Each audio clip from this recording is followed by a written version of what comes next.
Is it just me, or are there no shortages of articles out there raising the red flag about the potential dangers of plant-based diets and how they run the risk of becoming nutrient deficient if they're not meticulously well planned? These aren't being written just by, some guy who's interested in nutrition who runs a fitness blog. No, they're being written by dietitians and doctors and health professionals whose job it is to educate the public about nutrition. And so you have to wonder, is there some truth to this? Are there certain dangers with vegan diets? Now, most people who've been vegan for a long time find this very frustrating because they feel that, my diet is full of fruits, vegetables, and whole grains, which are the very food dietitians spend literally their whole career trying to get people to eat more of. So why is there such a concern over a plant-based diet and not so much alarm being raised towards the standard American diet, which has been shown to exacerbate chronic disease? Now, as a dietitian myself, and as someone who's been plant-based for a long time, I completely understand this frustration.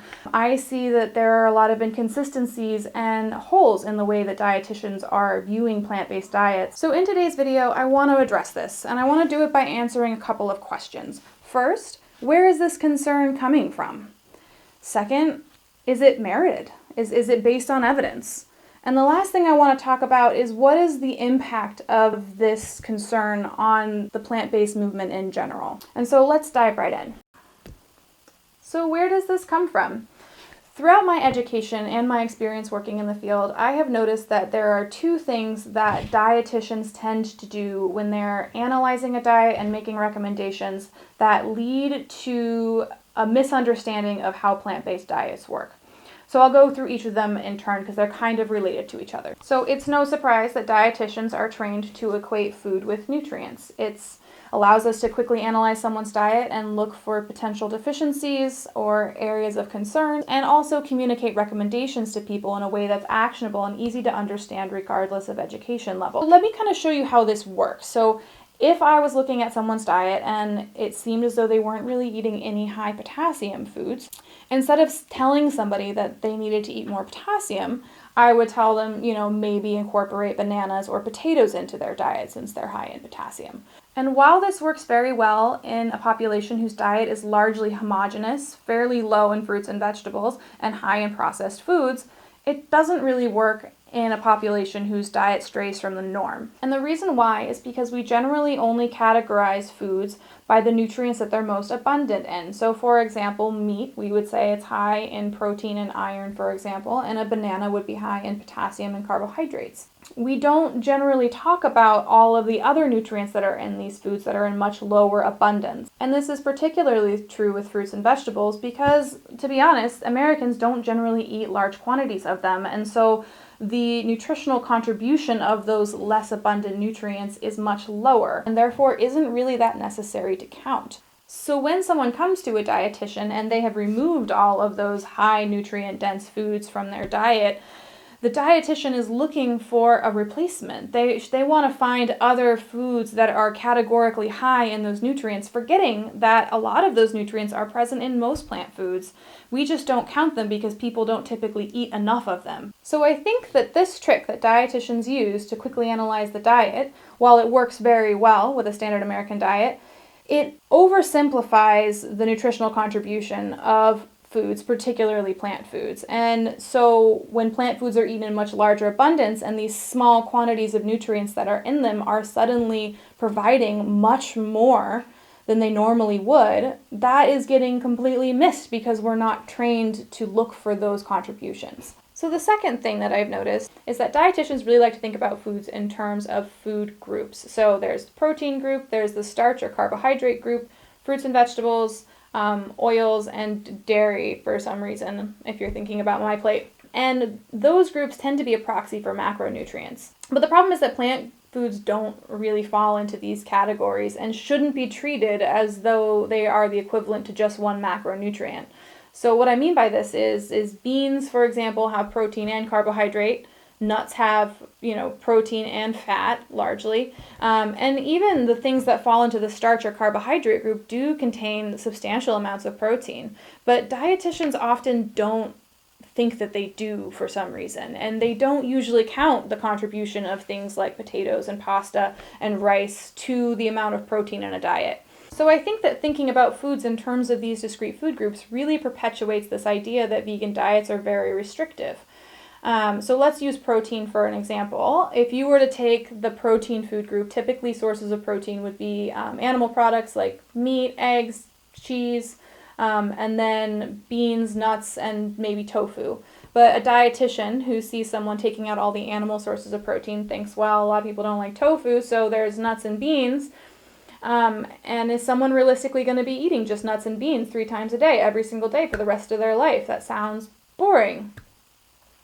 And so then they think, well, this is restrictive and it's hard to stick to and it runs the risk of being protein deficient. But what they're not taking into account is that the vegetables that you're eating in a higher quantity and all of the carbohydrate foods also have protein, but they're largely not counted by dietitians. So for example, if you were to eat 2,000 calories of just white pasta, not even whole wheat pasta, just white pasta, you'd be getting about 70 grams of protein, which is a reasonable amount of protein for your average, sedentary to light active adult. But if you went to a dietitian saying that all you're eating is white pasta, they would say maybe add some protein to that because you might be protein deficient, even though that's not accurate. So that brings me to my second question. Is the concern over the nutritional adequacy of vegan diets merited? And I would say largely, no, it's not merited. I mean, sure, some vegans, depending on what they're eating, can run the risk of being deficient, but so can any other person on any other eating pattern. The assessment of that diet has to be individualized, and if dietitians are not able to accurately assess their diet, then they can't really assess whether or not someone's at risk for nutritional deficiency. And I think that that's the problem, is that the framework through which dietitians assess vegan diets is based on assumptions that only works on a homogeneous standard American diet pattern. And it does not work with plant-based nutrition. And the issue is that there is no education in most dietetic programs on plant-based nutrition. I personally never had a class, never had a flyer, never had a video, never had a guest lecture, nothing on plant-based nutrition. And I was trained to use the same framework. And professionally, when I first started out and somebody asked me about, plant-based diets, and all I had was handouts using this balanced plate method, I didn't know what to say with them because my knowledge of a plant-based diet doesn't fit in with that model. It just doesn't. I think that if you can't assess a plant-based diet accurately, then any advice that you're giving is probably not valid. And I have seen bad advice be given by preceptors, by colleagues throughout my career in education. And so I kind of want to show you what this looks like because there is a great example on YouTube. Abby Sharp is a registered dietitian on YouTube who's made a name for herself by reviewing vegan YouTubers' What I Eat in a Day videos. Now, none of the advice that she's giving is controversial. It is the same advice that I think every single dietitian I've ever worked with would give. And it's a really good example of what standard dietetic practice looks like when it's applied to vegan diets. And so let's take a look. Oops. Literally took me like 3 minutes to make. How's that for a quick and easy Okay, so that is simple. I mean, simple is key for breakfast, right? And oatmeal is one of my favorites. It's a great carbohydrate-rich meal, but I would love to see a little bit more protein and fat. I see that we've got the nuts on top, which of course has those healthy fats and the omega-3 supplement, but between the oats and the dried fruit and the maple syrup, it's still pretty carb heavy. Okay, so this is my biggest pet peeve when it comes to advice given by dietitians. Oatmeal is not devoid of protein. And I have heard professors say this, I have heard preceptors say this, and I have heard even my colleagues talk about how people who are eating oatmeal for breakfast need to be adding a source of protein. I think in an earlier video, Abby also said that the protein that's in oatmeal actually comes from the milk, which is such a lie. So a half a cup of oatmeal actually contains the same amount of protein as 1 egg. And I think that a lot of vegans I know wouldn't eat just a half a cup of oatmeal because it's not that many calories. And so you think if you're eating a whole cup of oatmeal, which is probably a more standard size and likely the amount that Maddie is eating in this video, she's getting about 12 grams of protein from that, and then she's getting some extra from the nuts. So her breakfast was probably 14 to 16 grams of protein, which is not a bad amount of protein for breakfast. and if it makes her feel satisfied, then I really don't think that there's anything to critique. I would also note that at the end of this video, Abby Sharp comments that she did get adequate protein throughout the day, so I don't really see the utility in recommending that she add more protein to her breakfast. But oatmeal aside, let's take a look at a different review that she did. Alrighty, so here's my brunch, lunch, don't even know what to call it. I'm gonna give it a little sprinkle of hemp seeds for extra crunch, some omega-3s, extra protein. So yeah, this half is the potato salad. I saved back some of the steamed greens just to have extra greenage, extra greens on the side. Now this is a very creamy potato salad because obviously you've got the nutty, earthy, beautiful tahini. Perfect. Okay, so that looks super delish. But I mean, if we really want to talk balance, we could add a little more protein in this. Maybe throw in some silken tofu in the dressing or serve it with a side of seared tofu, but at least we're getting a little from the hemp and the tahini. So Miles from Crazy Healthy Cool's breakfast is kind of your standard plant-based breakfast that doesn't have any discrete sources of protein outside of some of the hemp hearts and a little bit of tahini, but his portions are fairly large. And her recommendation is that he should be adding tofu. But when you add it up, his plate actually provides about 18 grams of protein, which is a substantial amount of protein, and he certainly doesn't need to be adding tofu if it's not something that sounds good to him. So let's take that and compare it to what Abby eats for breakfast. But I'm going to make a really quick little frittata. It's a great way to use up any leftovers that you have in the fridge. It's a great way to get the iron in, of course, from the eggs. So before I add anything else in there, I just want to show you how amazing these look. Just based on what I've got in the fridge, I had some cherry tomatoes that I've just halved. I've also got some, I steam like a ton of broccoli for baby E. So I figure I'll throw some of this in, some of the smaller pieces of olive oil. And then this looks good. Just going to throw that all in here. All right, and then of course we're gonna add some cheese. So I always have cheese. This is a really good kind of natural buffalo mozzarella, which is super melty and delish. And I've got lots of leftover frittata that I'm gonna pop in the fridge and have for breakfast or snack later. So just eyeballing the amount that she had of this frittata, she probably ate about 2 eggs, a little bit of vegetables, some cheese, and a really negligible amount of fruit.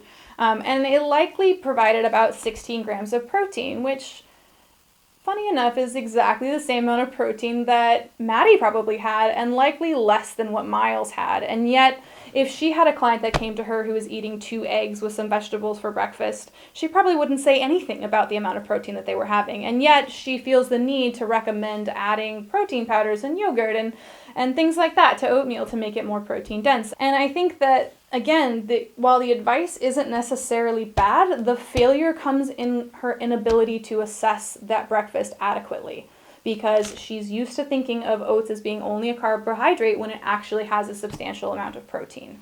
So that brings me to my last question. What is the effect of all of this? I think this can have a few negative effects. The first one is that it creates a really big barrier for people considering trying a plant-based diet.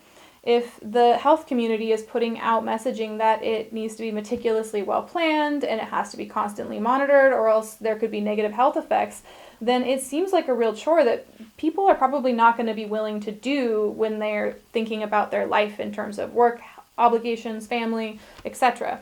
The second thing is that it really hinders dietitians from being able to help people who want to try plant-based diets or those who are on plant-based diets and are maybe struggling with it. If they can't accurately diagnose the problem with a diet, then how on earth are they going to be able to give them good advice? And the last thing is that this view really prevents the healthcare community and the dietetic community from embracing plant-based diets as a healthy lifestyle. And I think that this is primarily why this hasn't become bigger in those realms, despite the overwhelming evidence that it can prevent chronic disease and really have major health benefits. What I would really like to see happen is for the dietetic curriculum to include specific education on plant-based diets, particularly with the rise in popularity.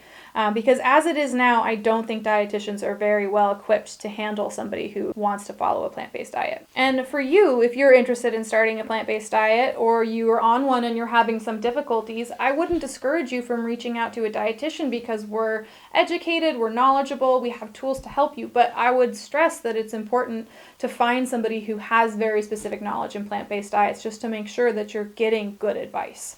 So that is all that I have for you today. I hope that this has helped you to understand where this concern is coming from, and to be able to decide how much weight you want to put into it when you're reading these articles.